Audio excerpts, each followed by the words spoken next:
Bom dia e bem-vindos ao programa. Hoje vamos analisar o acordo de paz entre os Estados Unidos e o Irão.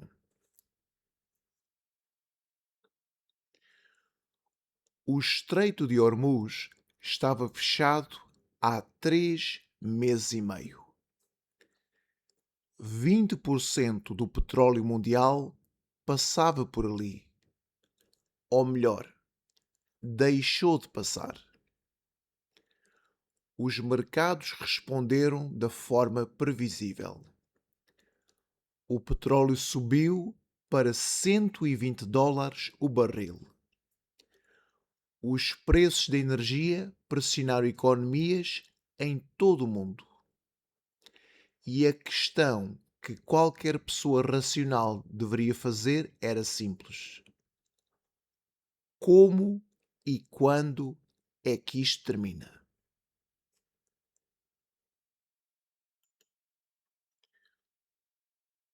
No dia 14 de junho de 2026, Donald J. Trump celebrou o seu 80º aniversário. E no dia 15 de junho, escreveu na rede social Truth Social uma frase que ficará na história: o acordo com a República Islâmica do Irão está completo. Parabéns a todos. Autoriza a abertura sem portagem do Estreito de Hormuz e a remoção imediata do bloqueio naval americano. Navios do mundo, liguem os motores.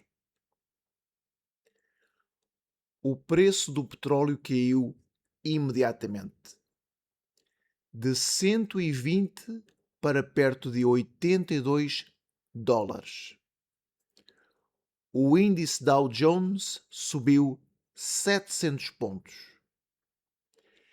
e começou imediatamente o debate sobre o que isto significa. Um debate que, como sempre, tende a ter duas versões. A versão de quem acha que Trump fez uma obra-prima e a versão de quem acha que Trump cedeu demasiado. Nenhuma das duas versões é completa. E é exatamente por isso que vale a pena analisar com mais cuidado. Aquilo que foi assinado não é um tratado definitivo. É um memorando de entendimento. Um acordo de 60 dias, durante os quais o estreito reabre, o bloqueio naval americano termina e as duas partes negociam o que ficou por resolver. O que fica por resolver é o mais importante. O programa nuclear iraniano, o enriquecimento de urânio, o destino das reservas de material altamente enriquecido, os mecanismos de inspeção e verificação, o financiamento de organizações que os Estados Unidos classificam como terroristas. O vice-presidente J.D. Vance foi claro nas entrevistas que deu. O Irão não receberá um único dólar americano dos contribuintes. A abertura das suas contas e ativos congelados só acontecerá se os iranianos cumprirem os compromissos assumidos. A integração na economia mundial é condicional. E o programa nuclear, nas palavras de Vance, foi destruído. Mas existe uma distinção importante que merece atenção. Foi destruído e foi eliminado definitivamente são afirmações diferentes. Os ataques americanos degradaram a capacidade iraniana. Degradar não é o mesmo que eliminar. Destruir não é o mesmo que impedir de ser reconstruído. E as reservas de urânio enriquecido, o que a administração chama nuclear dust, continuam enterradas. O acordo prevê a destruição dessas reservas, mas a destruição dessas reservas é um dos pontos a negociar nos próximos 60 dias. Não é um fait accompli. Não é um facto consumado. É um objetivo. Existe uma diferença e essa diferença importa. Mas convém ser honesto na outra direção também. Porque existe algo real neste acordo. Algo que os críticos automáticos de Trump tendem a minimizar.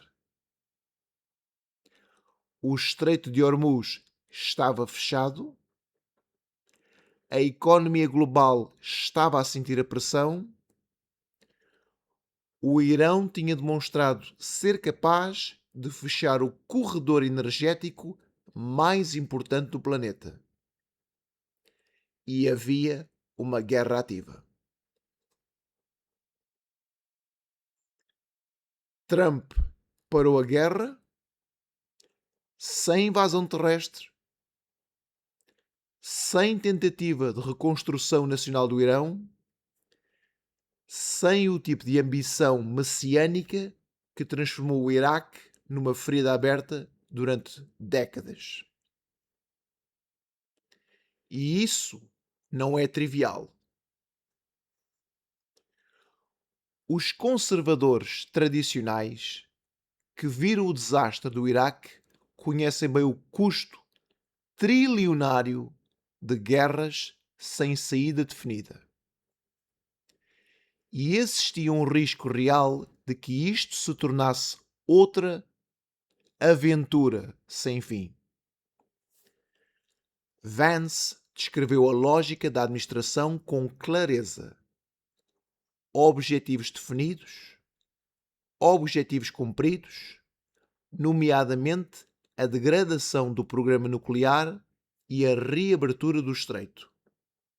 E depois, a avaliação do que se segue. Não reconstrução, não ocupação, não subjugação, não projeto de transformação regional à força. Isso aproxima-se da doutrina que os conservadores tradicionais sempre preferiram à aventura neoconservadora. Força, mas com limite. Dissuasão, mas com envolvimento limitado. Dissuasão sem imperialismo.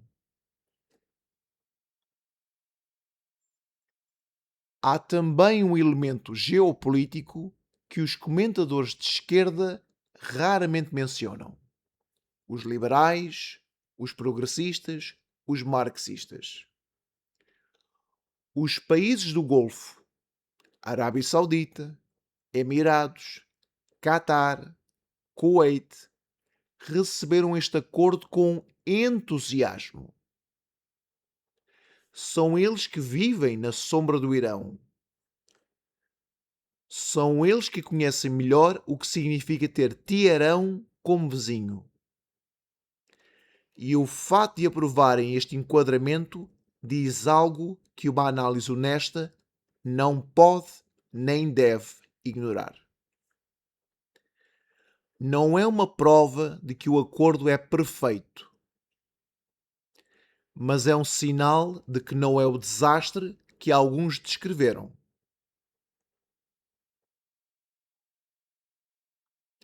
Dito isto, existem questões legítimas que nenhum entusiasmo negocial pode apagar. A primeira é a mais óbvia. O Irão e os Estados Unidos da América têm versões diferentes do que foi acordado. Não é um detalhe menor. Alguns senadores, aliados próximos de Trump, que apoiaram a guerra desde o início, disseram publicamente que estão preocupados com o facto de a visão iraniana do acordo parecer diferente da que a equipa negociadora americana está a afirmar. Embora isto pode ser tão somente uma questão de retórica, propaganda e populismo. De parte a parte, diga-se. Mesmo aqueles conservadores que não são críticos de Trump, mesmo esses permanecem desconfiados. São exatamente o tipo de republicanos que aplaudiriam este resultado sem reservas se as condições fossem claras e sem dissonância. O facto desses terem reservas merece ser levado a sério. A segunda questão é estrutural. O texto completo do memorando ainda não foi publicado. Vance diz que será divulgado na sexta-feira após a cerimónia em Genebra. Mas enquanto isso não acontece, existem duas versões em circulação: a versão americana e a versão iraniana. E as duas versões divergem em pontos que não são periféricos: a permanência da abertura do estreito, o valor dos ativos congelados que poderão ser libertados, as condições exatas para a integração económica. J.D. Vance disse que a versão iraniana é propaganda para poderem salvar face junto à populaça. Pode ser. O Irão, tal como outras ditaduras, tem historial de fazer exatamente isso. Talvez para evitar exaltações e manifestações populares. Mas a ausência do texto torna impossível verificar quem tem razão. E num acordo desta importância, verificação não é um luxo. É uma condição mínima. A terceira questão é a que incomoda mais os republicanos de tradição mais aguerrida. O Irão sai desta guerra sem ter sido derrotado de forma clara e que o mundo possa perceber de forma inequívoca. O seu programa nuclear foi degradado, não destruído. O seu governo poderá ter sido fragilizado, mas não derrubado. A sua capacidade militar, altamente degradada, mas não eliminada. A sua capacidade de influência regional, através do Hezbollah, dos Houthis, das milícias iraquianas, não foi eliminada.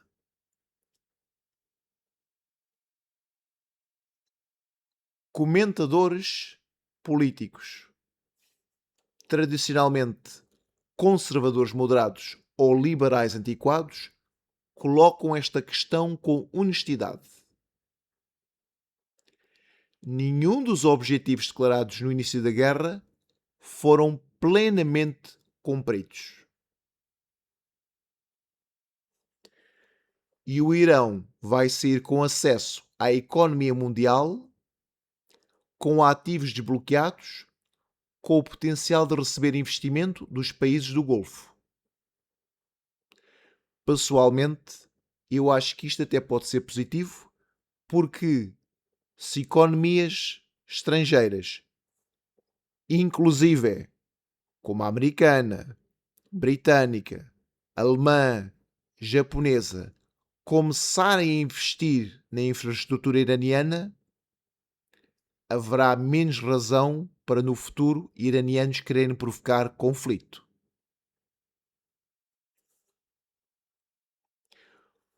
Outros senadores americanos foram mais diretos. Chamaram ao cenário de 60 dias sem resolução nuclear um desastre. Disse que tudo o que a Operação Epic Fury conquistou pode ter sido para nada.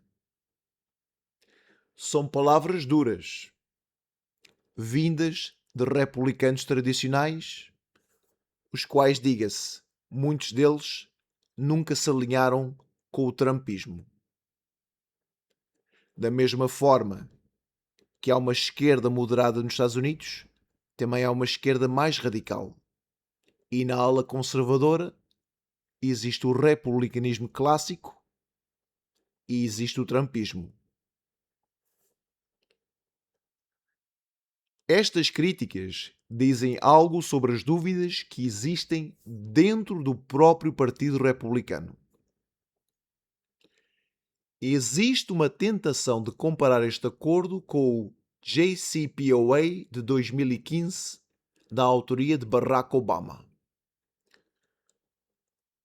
Obama disse publicamente que duvida que o novo enquadramento seja significativamente diferente ou melhor do que o acordo original.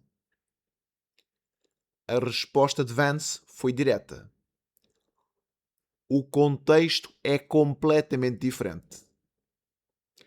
Em 2015, o Ocidente pagou ao Irão para parar um programa nuclear que estava a crescer. Em 2026, o Ocidente bombardeou o Irão para parar um programa nuclear que estava a crescer e que agora foi destruído, mas não eliminado, militarmente.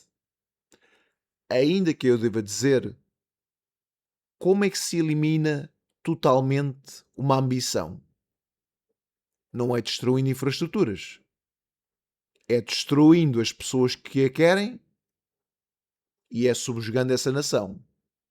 O que envolve um grau de envolvimento que os Estados Unidos, compreensivamente, não se querem envolver.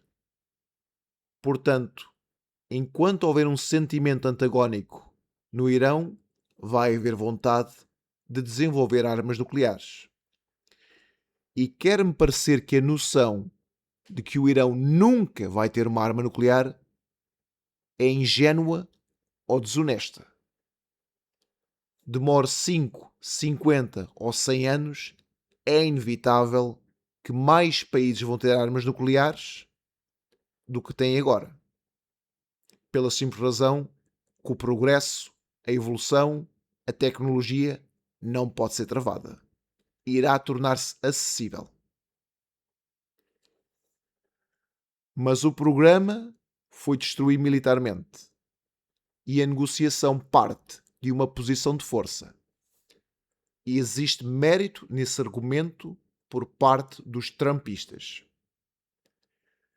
A posição negocial americana em 2026 é estruturalmente mais forte do que em 2015. O Irão estava sob bloqueio naval, a sua economia estava em colapso, a sua capacidade militar foi degradada. Isso muda a dinâmica de forma real, incontestavelmente. Mas existe também uma questão que comentadores políticos colocaram com precisão. Trump construiu a sua identidade política, em parte, sobre a crítica ao JCPOA criado por Obama. Disse que era o pior acordo da história. Embora deva dizê-lo, ele já rotulou mais do que um acordo como o pior da história. Já o fez em relação a acordos de Obama, em acordos de Clinton, etc. Disse que Obama cedeu tudo sem garantias. E agora existe um acordo que, segundo vários analistas independentes, em termos de estrutura básica, se assemelha ao que Trump criticou. Sanctions Relief em troca de compromissos nucleares. Integração económica em troca de comportamento aceitável. O que diga-se? Todos nós desejamos um Irão não nuclear. Mas recompensa em troca de comportamento aceitável soa a paternalismo ou imperialismo. Verificação como condição para benefícios. Isso não significa que os dois acordos são idênticos. Não o são. O contexto militar é diferente. As garantias de verificação podem ser mais robustas. A posição de partida é mais favorável aos Estados Unidos. Mas a estrutura de fundo tem semelhanças que merecem ser nomeadas sem desonestidade intelectual. E um conservador moderado que valoriza coerência de princípios tem o direito de apontar essa semelhança, sem que isso signifique apoiar Obama ou criticar Trump de forma automática.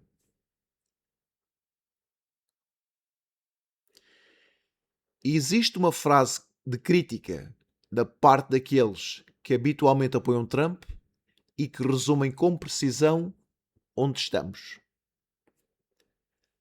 Parabéns a todos por chegarem até aqui. O resto, o tempo dirá. Não é entusiasmo cego, não é oposição reflexa,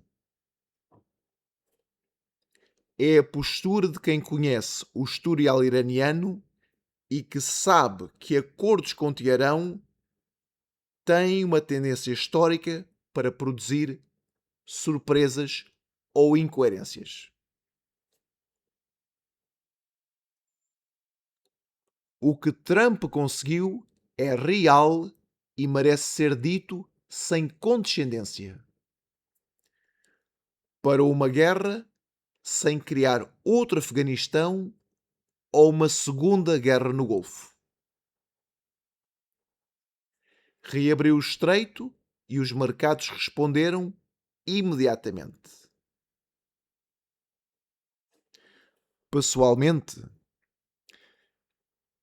prefiro andar a pé do que conduzir. E meti 50 euros de gasolina no meu carro em fevereiro, antes da guerra começar. E prometi a mim próprio que não meteria 1 euro de gasolina no carro até os preços descerem.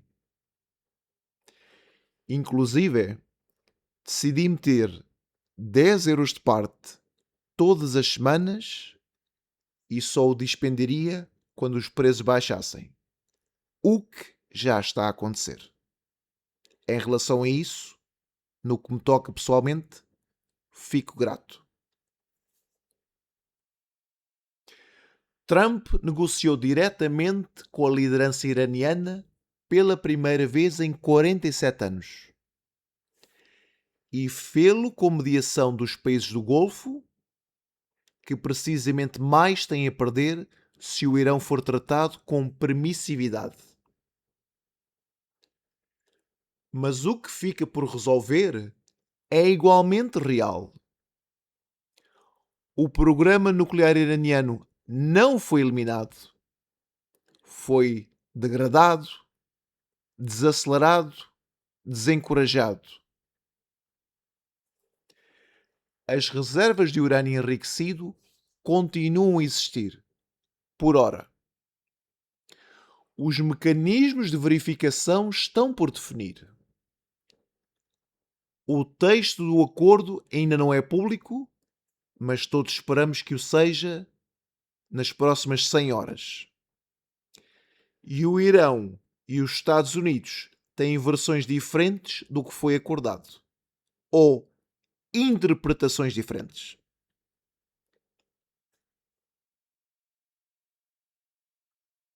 Esses 60 dias não são uma formalidade, são o núcleo do problema.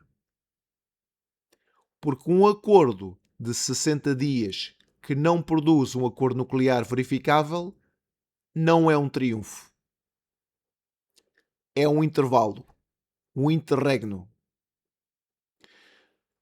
Tendo dito isso, se antes destes 60 dias cessarem a gasolina voltar ao preço que estava antes da guerra, tenciono encher o depósito do meu carro e depois esperar o tempo que for necessário caso a guerra se reacenda. E intervalos no Médio Oriente têm uma tendência histórica para se tornarem permanentes pelos piores motivos. O mundo quer que isto funcione. Os mercados querem que isto funcione. Os países do Golfo querem que isto funcione. Os americanos que pagaram mais na bomba de gasolina durante 3 meses querem que isto funcione. Mas querer não é o suficiente. Sobretudo quando há várias vontades envolvidas na mesa negocial. Os Estados Unidos têm que o querer, o Irão tem que cooperar e é importante, havendo acordo entre os dois, que Israel não se intrometa e comece a bombardear. Tem que haver aqui uma sinergia tripartidária que, compreensivelmente, tem prolongado este conflito. Na política internacional, o que conta é o que está escrito. E o que está escrito, neste momento, ainda não é totalmente visível.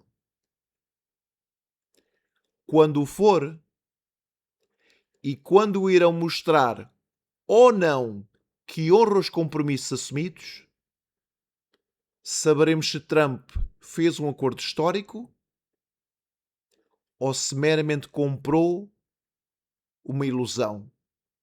60 dias de silêncio. Por enquanto, a resposta honesta é de um dos aliados de Trump. Parabéns a todos por chegarem até aqui. De resto, o tempo dirá.